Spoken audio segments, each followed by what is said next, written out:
Strait of Tartary is a strait in the Pacific Ocean dividing the Russian island of Sakhalin from mainland Asia, connecting the Sea of Okhotsk on the north with the Sea of Japan on the south. It is 900 kilometers long, 4 to 20 meters deep, and 7.3 kilometers wide at the narrowest point. History. The name Tartars had long been used by Europeans for various peoples of Inner Asia and North Asia. Since the Manchus' rise to prominence in 1644, the name Tartars became applied to them as well, and Manchuria became known to the Europeans as the Chinese Tartary. Accordingly, when Leperouse charted most of the strait between Sakhalin and the mainland Chinese Tartary in 1787, the body of water received the name of the Strait of Tartary. In Japan, the strait is named after Mamiya Rinzo, who traveled to the strait in 1808, whereof the name was introduced by Philip Franz von Siebold in his book Nippon Archivsure Beschreibung von Japan. On Russian maps, the short narrowest section of the strait is called Nevelskoye Strait, after Admiral Gennady Nevelskoye, who explored the area in 1848. The body of water north of that into which the Ama River flows is the Ama Liman, and the name of Strait of Tartary is reserved for the largest section of the body of water south of Nevelskoye Strait. The Tartar Strait was a puzzle to European explorers since, when approached from the south, it becomes increasingly shallow and looks like the head of a bay. In 1787, Leperouse decided not to risk it and turned south even though locals had told him that Sakhalin was an island. In 1797, William Broughton also decided that the Gulf of Tartary was a bay and turned south. In 1805, Adam Johann von Krusenstern failed to penetrate the strait from the north.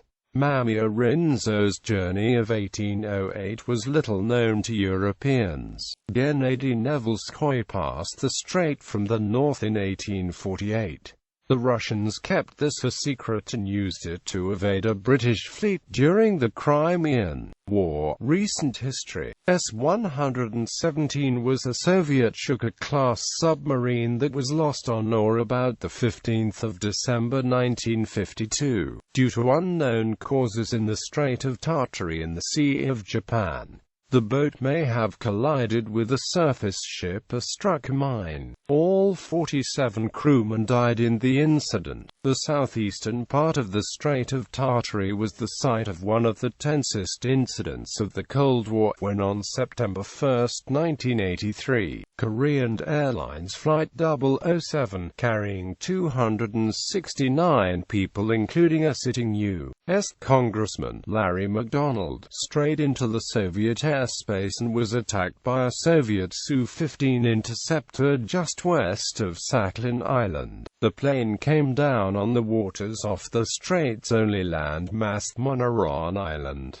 An intensive naval search by the U.S., with assistance of Japanese and Korean vessels, was carried on in a 225 square miles area of the strait just north of Monaran Island. 1956 Causeway Proposal. In 1956, the Soviet government proposed that a causeway be built at the Tartar Strait to block cold water from flowing into the Sea of Japan, therefore raising the temperature in areas around the Sea of Japan. The Russians claimed it would raise the temperature of the Sea of Japan by an average of 35 degrees. Transportation. Since 1973, a rail ferry operates across the strait, connecting the port of Venino-Khabarovsk on the mainland with Kumsk on Sakhalin Island. Looking at the map, one could think that the Strait of Tartary would provide a convenient connection for boats sailing from the Sea of Japan to the Sea of Okhotsk, e.g., from Venino to Magadan.